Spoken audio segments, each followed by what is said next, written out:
Welcome back to Between the Levees. Captain Chuck Gaylor finally joins me. Finally getting this working. We've had some technical issues and scheduling complications, but here we are finally. Captain Chuck was one of the first captains I dispatched when I joined Ingram, March of 2019. I took over canals. He was running the mighty motor vessel Mark C and running salt to and from Cope Launch. Captain Chuck, thank you finally, yet again, for making this work today. Glad to be here. So, Well, on the first couple of tries at this, we at least got to the first question. Fill me in. So the year is 1981. It is tax day. How do you find yourself in this industry, sir? well, uh, on April 15th, I was slipping bags through downtown Pittsburgh looking for Dravo's office. And from there, the crew dispatcher took me from the downtown office to Neville Island. And I waited for the Ranger, a little 850 Dravo built boat. Uh, and I got on it about 11:30 that night. And I worked for them for right at 3 years. Um, we were we weren't Dravo Mechling, although it was the same people. Um, we were actually North South Transport. Um, the boat, the Ranger, and the Ramrod they brought over from Dravo Contracting Division, and we were just kind of a harbor boat, fleet boat, whatever they needed. And we worked up there until they moved to New Orleans, and we were up there maybe a year after they moved their main office, and then they ended up sold the boat, and everybody kind of went their own way. Was there any family history in the industry? How did you find yourself in Pittsburgh knocking on Dravo's door? Well, I started to go on the lakes. I grew up on Lake Erie, um, Fairport, Grand River area.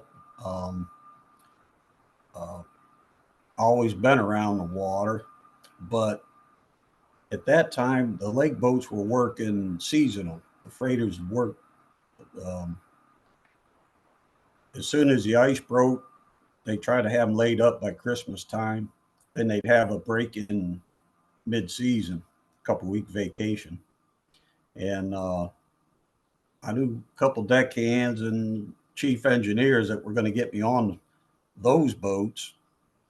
In the meantime, my dad was working in Houston on a steel mill. He had brought a paper home, and it had an article in there about the National River Academy, Helena, Arkansas, and it kind of described it, and they guaranteed you a job and said the schedules were 30 and 30, and it was year round. So I thought that sounded pretty good. So um, I applied to that, went to that, and then Dravo picked me up, and been out here ever since. But as far as any family in the industry, not really. My dad crewed on a tug, just deck crew a couple times, filling in. Um, he did. He ran a little 40 foot. Was an old trap netter. They go out and do maintenance on the uh, intake crib, welding and stuff like that. Um, by trade, he was a excavator. Had a couple trucks and tractors.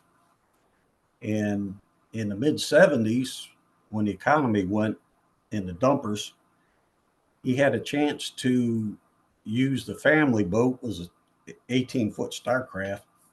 Was hauling surveyors out to the Perry nuclear plant. They were doing all the groundwork and surveying for that uh, future construction.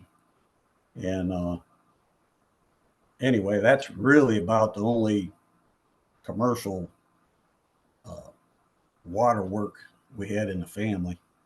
Um, but I just always been around the water.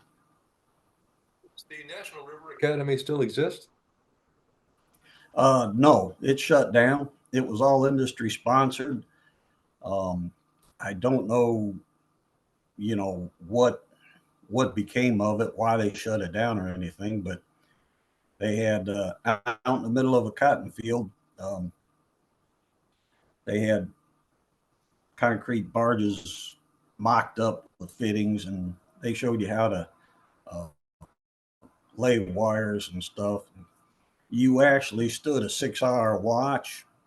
The It was, I think, 2 weeks we were there, but during the 2 weeks you stood a watch just like you were on the boat, and that alone washed a bunch of people out.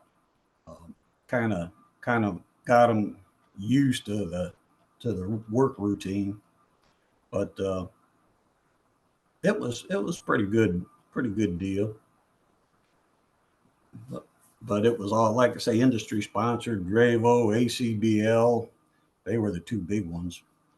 Was there any time on vessels while at that school? No, no, you were out in the middle of a cotton field, and that was it. We were probably 2 miles from the river. But Well, fill me in in. fact, while we were there, I'm sorry, go ahead. I'm sorry, while we were there, it was out in the middle of a cotton field. The crop dusters had come across the top of the cotton field spraying, and they hop up over the school. I mean, it was out there. Well, what was your experience stepping onto that 850 with Dravo for the first time? And then I guess anything that comes to mind from your time, I think you said 3.5 years in the fleet, then the move to New Orleans. Did you follow the company to New Orleans for a little while? Well, we were there right at not quite 3 years, but um, Steve Newick, the captain on the boat, he was an old timer. He was mid 60s. I mean, he grew up on the Mon River up that way on stern wheelers, and you talk about old school. You come to the wheelhouse, you didn't speak unless you were spoken to. You cleaned the brass every day, and I mean, that boat had brass doorknobs, brass thresholds, and just all of it was cleaned. The data plate in the engine room from the shipbuilder was brass, and you had to clean the letters, polish the letters. You didn't get any leftover brass down in between the letters. All that was, anyway. Uh, he kind of run a tight boat, but a lot of guys didn't like him, but we ended up worked pretty good together. Um, then then the two guys that broke me in on deck, we got along real good together. But uh, had a lot of fun on the boat, and no major incidents. Had a couple close calls, but nothing spectacular. We had 6 loads southbound coming down into Old Gallipolis Lock, and um, the wheelman on the boat couldn't get it stopped. We ended up having to break out and run around the other end to get it stopped before we got to the lock. But um, that that they got their work out of the boat. We'd we build tow at Georgetown, and at first the line boats didn't like working with us because we were non-union and they were union, and but once they got used to working with us, we always had their tows ready when they got there and help them drag rigging over and stuff. And that was kind of a nightmare because they leave Tiger Fleet and keep dragging all that rigging to the center of the tow. They get up to our fleet, they might have 10 or 12 barges, a couple hundred sets strewed out. Because back then everything was doubled up, everything was portable, and they triple up the outsides, and it was a it was a mess. But the way we did it, we only had one boat in the fleet at a time, so we build their southbound tow. They land alongside and we just drag everything over, and we had it together enough where they could get going southbound, and they put all the rest on underway. But there toward the end, we would ride with them. We'd get in tow with them, help with their pickups and drops. We get down to I can't think of the lime dock, um, Maysville.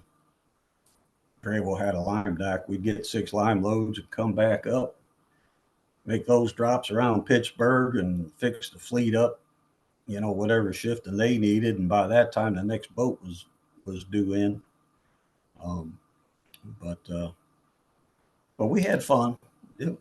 We'd get our orders Friday afternoon, and if we got them done in the meantime before Monday morning, 9 o'clock, the weekend was ours. We just tied up and did whatever we needed to do. But Was it just one little boat running that whole fleet? yep, it wasn't a very big fleet compared to what we got, like Reserve or any of them. But uh, but yeah, it was just us. We took care of Georgetown and Neville Island. Um, Neville Island, they do side work, stuff like that, light work, but it wasn't a big fleet. But And how old are you at this time? Is this fresh we out of high school? yeah, I was 18. Uh, that was one of the problems. I went to the school. I was 17, but nobody hired me until I was 18. So it was just a matter of 4, 5, 6 months, something like that. Um, but yeah, started when I was 18, pretty much out of school. But And fast forward a little it bit, what about the move to New Orleans? well, like I say, we were working up there, and Dravo moved their office to New Orleans, and for about maybe 4 months or so, we worked Paducah to Cairo, and went back up to Pittsburgh. We got the fleet boat, um, their office barge. They had a nice shop barge that had offices on the second floor in one end, and had a wood shop, and a little metal shop, machine shop for the engineers and such. And took that. Uh, they had a couple pontoon barges and a couple other barges we brought down to Cairo, and then they put them in tow with a line boat and took them on down to Tiger Fleet. But that was a nice run. We kind of went perusing. We got up checking stuff. We crawled up in the attic above the offices, and just nosing around. And man, we found logs from when they changed tubes out in boilers, and buckets on some of the old stern wheelers. I mean, old engine room logs. We spent hours up there just looking through stuff. It was real interesting. And maybe we shouldn't have, but I don't know whatever became of that stuff. But hope it was I hope it was preserved anyway, some way. But after they, uh, uh, by that time, I was getting ready to get my license. Guys I was working with kept saying, you're ready, go to school, get your license. I said, well, I'm still studying. I'm not ready. They said, just go. Well, by the time I came down, um,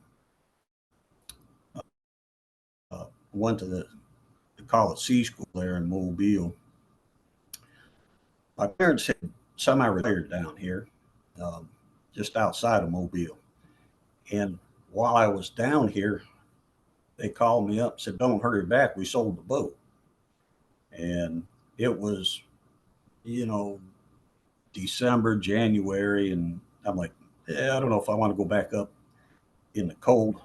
And Dravo was real good about it.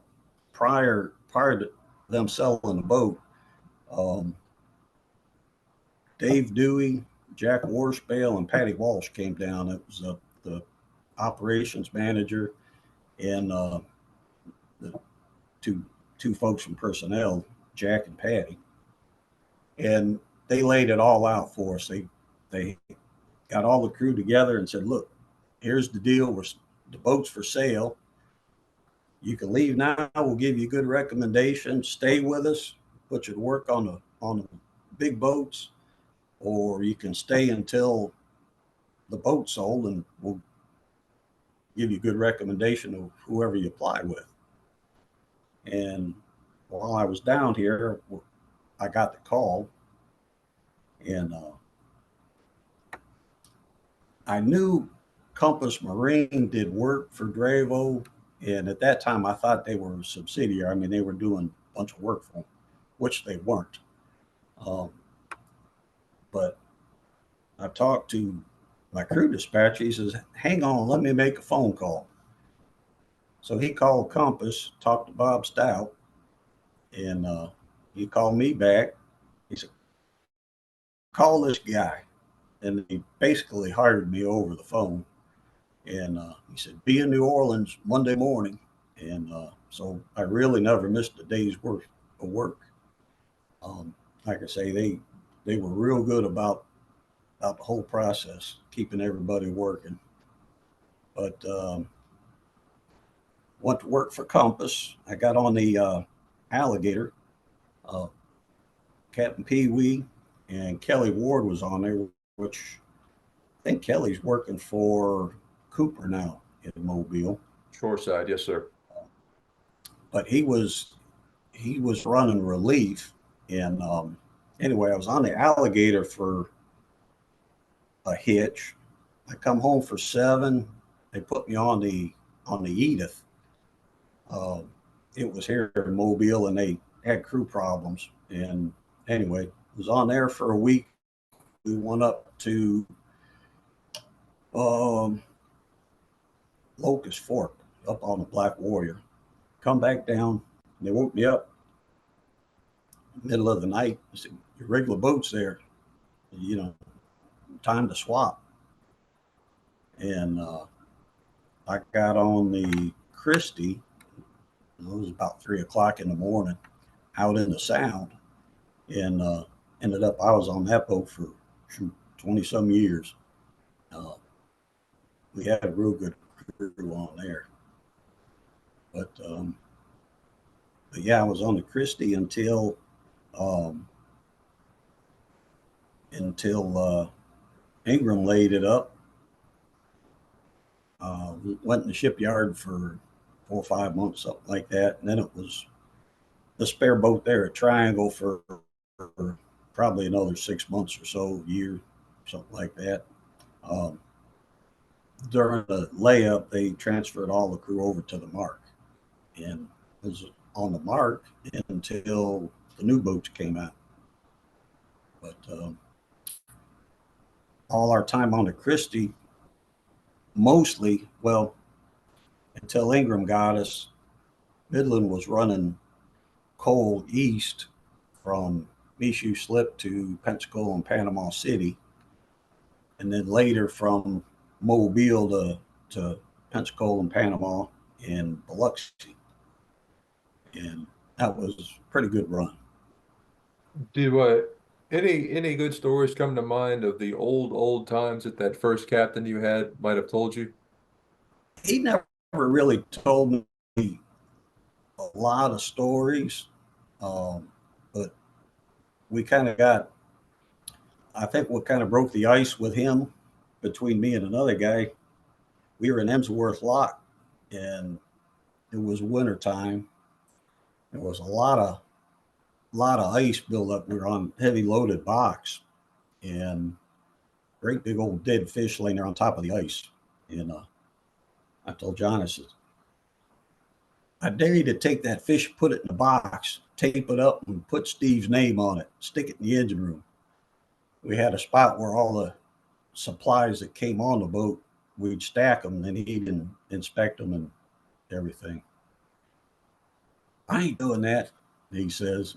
Well, we ended up doing it. I found a box and we put that dead fish in it and taped it all up, made it look official, and nothing was ever said.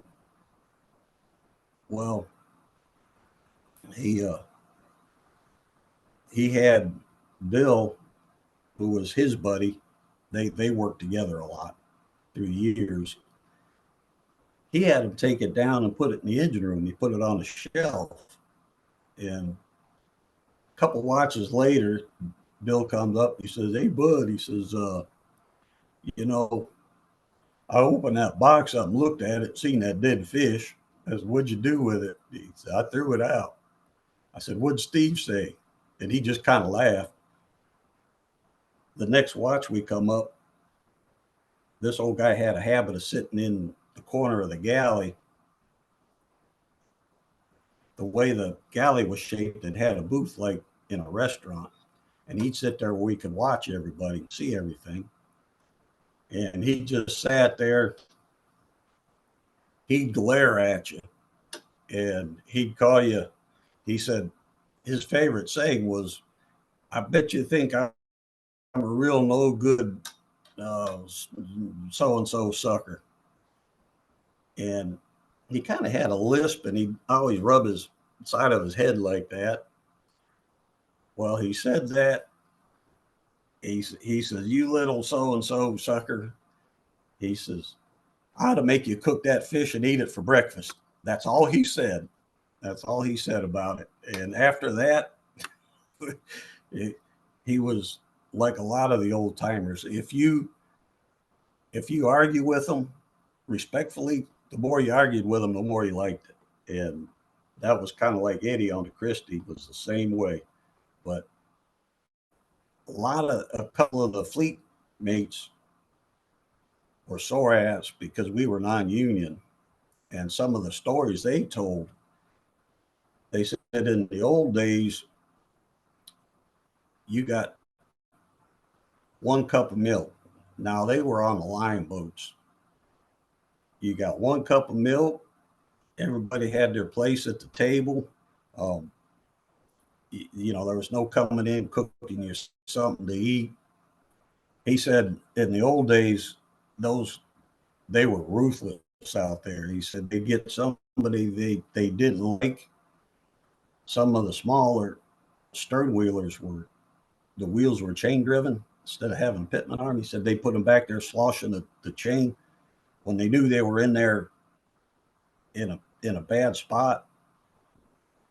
The engineer would lean on the steam lever, roll the wheel a little bit where the guy would pinch his arm, and just it was those old guys had some real stories, but we had a few in our day too. Well, Things were a lot. share a few of those Well, things stories, were a but lot. go ahead. I'm going to quit cutting you off. Go ahead. Things were a lot laxer back in the 80s, and just we'd get tied up. We'd go to town. The relief captain was dating a barmaid, and I don't know if he's still in his industry, so I won't say his name. He probably retired by now, but um, he they'd sneak me in there. The owner of the bar found out I wasn't 21 yet, so they ran me out and they'd sneak me back in, hide me in the pool room till he left, and we'd get back to the boat the next day. This wasn't every weekend, just every once in a while, but they'd we'd be painting the boat. This one instance, and they had a fleet mate that was laughing at me one day. I come back to the boat. I was the only one that made it back without skin up knees and elbows from falling down. But we were painting the boat. I'd stand up and I'd paint a few swipes and I'd sit down. Stand up, paint a few swipes and sit down. And he says, that'll teach you for going uptown when you shouldn't. But anyway, um, we never really got in any bad trouble. There were spots that up on the Mon, if we were running light boat, we'd stop and make a McDonald's run. We'd run up to town, come back with a big sack of McDonald's and tick off a bunch of fishermen because you go to shove it in their light boat, they'd have to pull their lines in and stuff. And then when they see us come back with a bag of food, they kind of got a little upset with us. But a lot of stuff like that went on, which you wouldn't think about doing nowadays. But a lot of my steering time was because I didn't smoke, and they didn't like the way I rolled, and I told them, I said, well, they didn't like the way I rolled, so they said, well, we'll roll our own, you steer, and so that's how I got a lot of my steering time. But Fill me in on that there was journey a off lot the of deck. islands.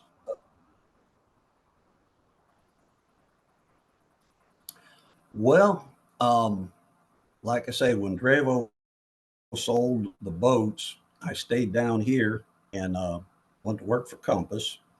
I wasn't familiar with the area down here, so I didn't want to be that guy with that kid with the piece of paper that thinks he knows it all. So I never said anything. I never told anybody I even had my license. At, at that time, they didn't have a steersman program. When you got your license, you were expected to already know how to run a boat, which I did a little bit. Um, well, I worked about a year on the Christie before anybody knew I had a license. Um, I told Artie, the guy I worked with quite a bit, um, it, and he told Capt and Eddie, and Eddie never asked me outright whether I had a license or not. He kind of him hawed around, but I never said anything. Finally, he says, "Damn it, boy!" He says, "You got a license or don't you?" I said, "Yes, sir." He says, "Let me see it." Well, I brought it back, showed it to him. He said, "Why the hell aren't you up here steering?" I said, "Well, if you let me, I'll come up." He says, "As long as you come up on your off time." And I did. Um, we run we were running three deckhands. We had one deckhand on each watch and a call man. And when Artie was off the boat, I worked what they call the day man. And I'd knock off about 3 or 4 in the afternoon, get showered up, take a little break, and then come up and steer till about 11 at night. And that's how I got most of my steering time. Um, Back in I guess it would have been mid to late 80s, they started having a wheelman shortage, and Compass started a kind of a steersman program. Um, they didn't have any steersman's pay. You steered for your deck wages. And when he felt I was ready, when a spot came open on the boat, um, he moved me up. And back then, if the captain on the boat said you were ready, you were his pilot, um, because you said he was ready. So he had to babysit you, basically. If you screwed up, he had to come bail you out, get up out of bed and, get you straightened out. But fortunately, I didn't have too many incidents like that. But but that was about it. You know, it was. I had my license about 3 years before I got the wheelhouse. Um, Mainly because I wasn't familiar with the area, so I just kind of took it easy and learned where we were at, and it's running down here, and the sound's a little bit different than the river. Um, it's not open water, but it's not river. It's kind of its own thing, but it's nice.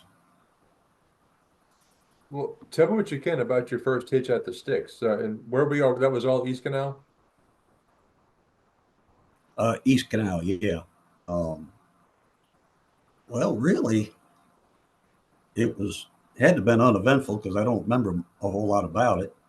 But I know the bridges over here were that was always tight.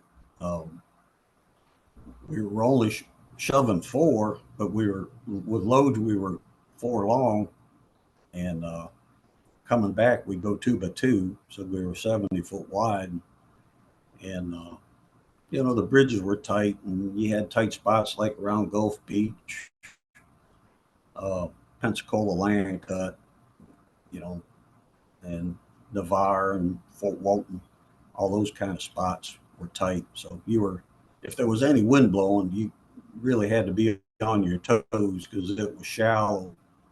When you got out of the buoy line, there wasn't a whole lot of water to play with.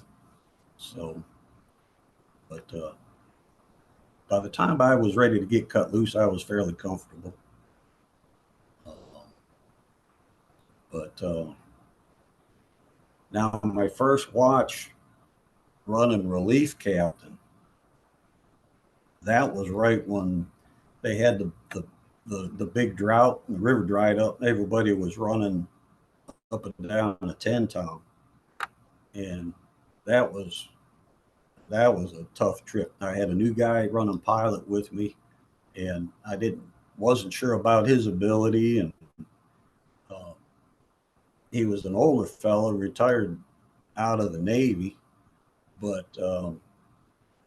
I just didn't know him or his abilities that much.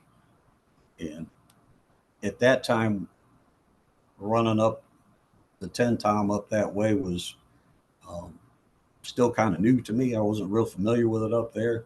So I had, I was kind of stressing about that and just everything in general, you know, but, uh, but it went all right. So, but at one point, I, uh, I became a member of the Nail Bridge Club. I hit that, liked to sunk a barge. Um, when the water was up, they'd run down the east span, and it was right at watch change. Eddie came up and was standing there ready to relieve me and wait until I got through the bridge. And man, all of a sudden, the rigging hit the deck and felt it. And I said, shoot, man, I'm 5 feet off the bridge pier. He said, oh, by the way, he says, under the water line, that bridge pier flares out. I said, well, thanks for telling me. Anyway, by the time I by the time he relieved me, we got through the bridge. Where I hit was on uh, 3 and 4 on the starboard stern wing tanks of the tow. Most of the tow was through the bridge. Both those tanks were flooded, and we got down there. We got stopped, and we're going to put some pumps in it, and this will make the safety man's head explode. I dove down in the wing tank, feeling around for the hole, and each framework I had pushed the skin. The skin was up inside the framework. There was no shingles, no patch in it, and we ended up brought it on back to Mobile like that, and they had to unload it. But that was, I'd say that's probably one of my worst accidents. I've been pretty fortunate, but that that was kind of tough. You said diving into wing tanks, were they flooded to the river level? Yeah, yep. It in I don't know, maybe 10 or 15 minutes, both of them were flooded.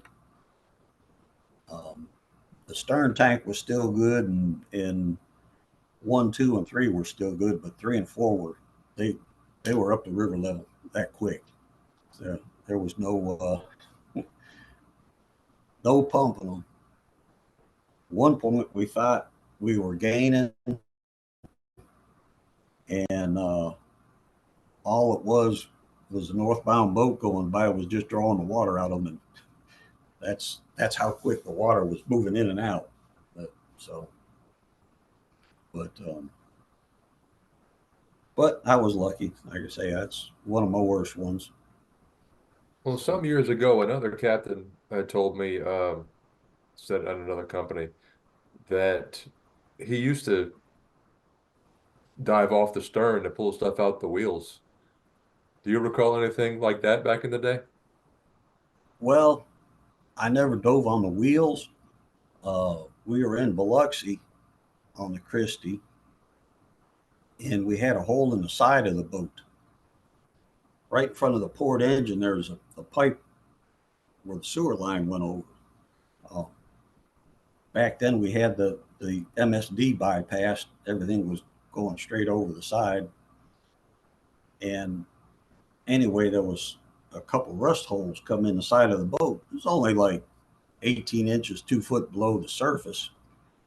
And anyway, I went over the side and put some shingles and stuff from the outside. We kept trying to put them from the inside, but they wouldn't hold. And we were tied off. We were up Back Bay, Biloxi, no traffic around or anything. Um, I called our port captain and told him what I did. He said, "Well, I'm glad you got the leak stopped." He says, "But don't ever do that again." I said, "Why?" He said, "You don't need to be swimming off the boat and all that." But, you know, it was, it was no problem. No danger, anything like that, of getting crunched or anything. But we, at a later date after that, one of the guys on the boat, Harold Miller, was from Pensacola. We were laying in the Scam River waiting for fleet space at the power plant. And his wife brought his boat over, and we went water skiing. And I, the office never found out about that, but you know, there's stuff like that went on. Swimming off the boat, we get they had Midland had two anchor buoys out in Escambia Bay. We get lay time waiting on fleet space out there. So we dive off the wheelhouse, go swimming and stuff. They have a coronary if you do that nowadays. But used to have a lot of fun. We were When I was decking on Ranger up on the Ohio. One of the guys was big into surf fishing. He had brought a rod back that the tip of it was big around as your thumb. I mean, it was the the reel looked like a boat winch, and he had took a spike pole, put it through the D ring between two timber heads, kind of had it set up like an outrigger, and he was um, trolling off the boat. He had took a piece of twine and a shackle, run his fishing line down through there, and he he latched into something. He said he didn't know what it was, but it had that rod bent in two. It had to have been a big old catfish, and he he fought that thing probably 30 minutes. He walked it down to the stern of the boat, and we seen it. It broke the water just a little bit, and then he lost his line. His line broke. So we don't ever know what it was. But then another incident, or when we were running east on the Christie, when Collie had the SJ boats, um, the Chief Cloud was over in West Bay, out behind the beacon. You don't run. And I hollered at the guy, "You all right over there?" He was moving. He wasn't stuck or anything. And he said, "Yeah, I'll talk to you later." That's all he said. Well, I ran into him out in the Sound a couple of days later. He was shrimping. He had two loads, and he was from that area over there, and he had a 16-foot shrimp net. He was he was shrimping with the Chief Cloud, but used to be a lot of stuff like that going on. We weren't allowed to order seafood on the grocery order. They said, "Well, you're running out there. If you can't get your own seafood, that's your fault." And we used to trade food and all kind of stuff, paint, whatever, for seafood. Their only stipulation was no fuel. They weren't allowed to trade fuel or oil um, for the food. I guess tax reasons or something. But man, we'd trade a box of saltines and a few cans of Vienna sausages for, man, 3 or 4 buckets of shrimp. And we're like, "Man, you sure you don't want some real food? You know, we got steak and, you know, whatever you want." "No, man, saltine crackers and Viennas, if that's fine, that's good." They were happy, but we'd rob crab traps, which weren't wasn't good to do, but we'd always bait them back up for them. Um, we'd put chicken or whatever we had back in, but always had always had good food. Um, EPA, that kind of stuff. Some of the stuff we did to get us thrown in jail now. Um, just the way things were disposed of back then, but it was different for sure. Some of the stuff we did, like pumping bilge, it was just common, just pumping over the side. What we do back then, pump the water out till it started getting cloudy, shut it off, and we had a slop pump. We'd pump the dirty oil into the coal barges. The oil would soak in the coal and push it up on a pile, and nothing was ever, you couldn't even tell there was anything there. But some outside boats went that one day. They pumped their entire bilge in it, and the Southern Company got kind of upset because all that stinky old bilge water in the barge had the coal all messed up. So we couldn't do that anymore. But it was for the better, though. All the new rigs and stuff, a lot of them are sort of burdensome, but it's made a difference. But I remember I was about Go ahead. 7 in '69, growing up, when the Cuyahoga River in Cleveland caught fire. It was so polluted.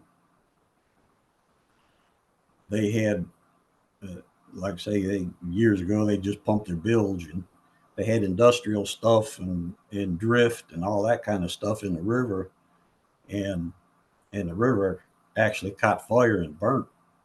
They had a heck of a time with it, but it's all the EPA stuff. It's a pain, but it's made a difference.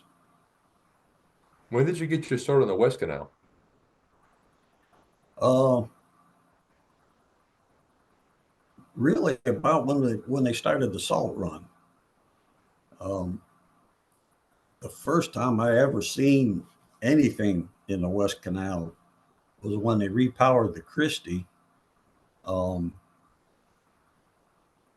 Kelly Kelly was running relief captain on the boat, and he got off in New Orleans, and I had to take the boat on to um, Morgan City. I think it was Louisiana Power. I think it was back then, and it was just me and Artie on the boat, and they decrewed everybody else, and I had no idea where I was going. Um, I was tired. I was sleeping on the set tee. Artie was steering. He finally wakes me up. He says, I think you might better wake up. He said, I'm lost. And I get up and I look out. It's shut out, fog.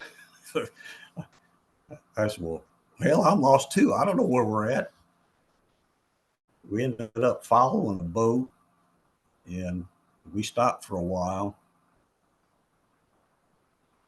I got over to the Homa intersection, and I'm floating around there, didn't know which way to go. And the supply boat says, he said, where you headed? I told him. He said, well, you want to hang it right. He says, if you go left, you go out in the Gulf. He says, you don't want to go there. But that was my first time ever seeing anything in the West Canal. But the actual run, I would say was the salt run when they put us on that. Um, I don't know. That would have been. I think I don't know if Ingram had us by that time or not. I think we might have still been Midland, but it it wasn't too bad. Took a little bit of getting used to, but it I like the East End better. It's a lot nicer running. Yeah, still to this day, I know that's your preference for sure if we go on that side. You told me in the office about a month ago, I think. I think it was the West Canal, but a deer was crossing and found itself in a bad spot with your crew. You recall that story? That that was up on the Black Warrior uh, when I was on deck. Um, the captain on the boat was upset because they called him back early because he didn't. He was supposed to be off for deer season, and anyway, he was determined he was going to get a deer that year. And on the Edith, it was a little bitty 800. The whole deck crew, everybody slept in one bunk room, and the guy that was on watch woke me up. He said, "Come on, we're going to get a deer." So we run out the head of the tow and to try to get this deer. Turned out it was just a Coke can floating there. His spotlight, he was spotlighting it, and what he thought was an eye was just a Coke can. So another day or so, it's daylight. He spots one, and this deer swimming across the river. He says, "I get up there." He says, "Get a rope around its neck." He says, "We'll haul it up and cut it and bleed it." And I'm not I'm not a hunter. I shoot, but I'm not a hunter. And the kid that I was decking with, he was from downtown Mobile. He was absolute city boy, and Anyway, he chases the deer. The deer gets by the bank. We had two empties. He sticks the empties in the bank. The deer swims back across the river the other way, and he sticks it in the hill again. Only this time he hits the deer and broke its leg. And so he's like, man, he said, now he says, we got to get the deer now. He's we can't let him be like that. The deer swims back across the river and gets stuck in the mud. He was chest deep in mud. Well, the one guy, the kid from Mobile, gets off the head of the toe, goes down, going to get a rope around its neck, and that thing bays or whatever a deer does, and it wasn't full grown. It had just little bitty baby teeth, and scared the bejeebies out of the kid. He finally gets a rope around him. We drag him up the side of the barge. The captain comes out, cuts him, and gets him hung up where he'll bleed out. And we end up drag the thing back to the boat, hang the thing up in the engine room. He cleans it, got a bucket full of guts, and he's butchering the thing. He gets it all wrapped up. We had to unload the chest freezer. He said, make sure he said, put this stuff in the bottom and bury it, so in case the game warden comes, he won't see it. He told us, he said, now, he said, make sure ain't nobody around when you dump the guts over the side of the boat. Well, the kid opens the engine room door and throws them out. We're right in front of the state park, all kinds of people and everybody around. And he had us go out. Fortunately, there were no game wardens around, but he had us go out and scrub the barge down, get all the blood off of it. And that was a new experience for me. But it and I didn't even get any of the deer meat. What little bit they cooked up, they had already ate by the time I got up. But anyway, that was a unique happening. You mentioned the Christie a couple times, and that they powered her up. What horsepower was she when you were running her? Uh, it originally had 379s in it, and it was 1150. 1150. Then they put the mechanical 3508s in it, which brought it up to 12. And then they put the electronic 3508s. Let's see. No, they never did do the Mark C. They did that. The Christie, they rebuilt the 3508s, which is why they sold it, I think, because the other boats was time for a major, and they upgraded to the electronic 3508s, which made them 1800, and they swapped wheels and stuff. But 1150 and then 1200. That Christie was a strong 12. Well, Mike Foley with the Duluth used to run the hell out of that thing.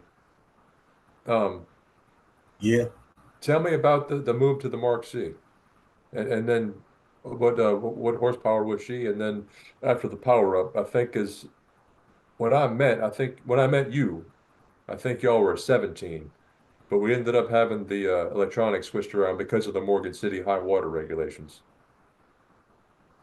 yeah, yeah. They they tweaked the computers on them. Um, the Mark, the Charlie, the Christie, and the Rita were all 1150s, and then through the years, they bumped them up to 12 and then 18. Um, but the Mark, they put the electronic ones in, changed the gears, went to 5 blade wheels, electric throttles, and man, it made a world of difference. The boat ran smoother, stronger. That was a nice improvement.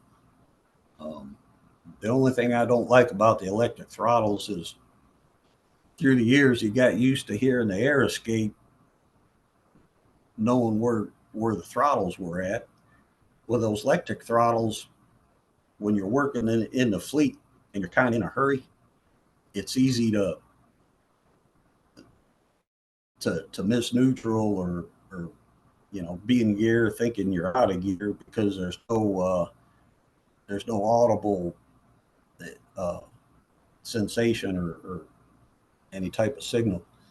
They got a detent you can feel, but it's real soft and it's easy to it's easy to miss. But other than being old boats and being in salt water all their life, those were some nice old boats.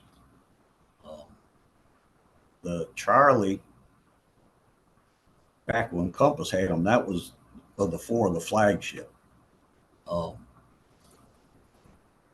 Kaler Jones, he had uh, he had a fish aquarium in the galley, and the boat stayed nice.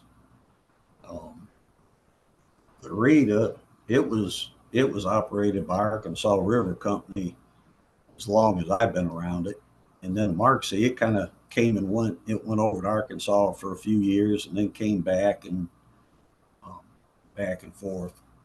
But the Christie and the Charlie were always operated by Compass. Um, but but yeah, those were some nice old boats. Well, what did you think of that salt run? Once once Ingram got the exclusive in Coke, it wasn't bad at all. That's a tight little hole, um, but the way they fixed the fleet up, put some spar barges in there for building the loads, um, and just having our equipment in there made a big difference. When we first started going there, they had all sorts of different companies running in there, and it was a mess. Um, it just nothing matched up, and might have a wire on one tier and a leaving line on another, and just it was a bear, you know. But um, but once we got the exclusive of coat, it wasn't bad at all. We had it down where we could turn pretty quick. But the big delay was at the locks. By a sorrel, um, having to do doubles there, get a lot of delay. But other than that, it wasn't bad. Um, Well, did that run get pretty tedious? It's Port Allen, Sorrel, Morgan City Bridges, and then in reverse back up. I mean, did that get old over what kind of hitch were you working at the time? all the all the runs get old when you do them long enough. It's kind of nice to move around, but um, southbound and high water with loads, the Morgan City bridges could get tricky. You got to kind of watch those. Um, uh, on the salt run, southbound we'd run empties, northbound with loads. But it it wasn't too bad. We had one incident. I was tripping on the Rita. Um, Fellow was holding up in the wind. He just held it up a little bit too high, a little bit too long, and stripped a string. Um, but other than that, it was just he just miscued. But it um, it's not a bad run. Like I say, it gets a little tedious, but just monotonous. But it ain't a bad run.